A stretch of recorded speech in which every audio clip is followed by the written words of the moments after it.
સમાચારોની વિગતવાર શરૂઆત કરીએ તો એન્ટી કરપ્શન બ્યુરો દ્વારા અમદાવાદના આરટીઓ ઓફિસરને ટ્રેપ કરવામાં આવ્યા હતા। સાંજના સમયે એસીબીના અધિકારીઓએ આરટીઓ ઓફિસર જેબી રાવને ઘરે જતા અટકાવ્યા હતા અને તેમની અંગઝડતી લીધી હતી। અંગઝડતી દરમિયાન જેબી રાવ પાસેથી 15,000 રોકડા તેમજ તેમના ડ્રાઈવર પાસેથી 60,000 રોકડા મળી આવ્યા હતા। આરટીઓ ઓફિસથી ઘરે જતી વખતે જ ટ્રેપ કરવામાં આવી હતી। એસીબી અધિકારીઓએ ડ્રાઈવરની પૂછપરછ આરટીઓ કચેરીમાં જ કરી હતી તો જેબી રાવના ઘરે જઈને વધુ તપાસ એસીબી અધિકારીઓએ હાથ ધરી હતી।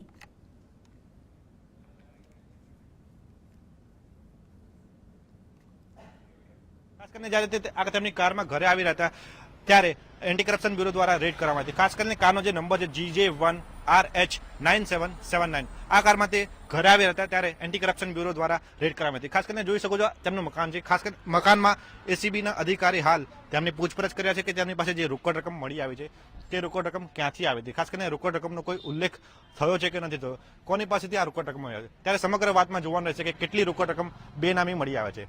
કેમેરામેન નિલેશ સોસા સાથે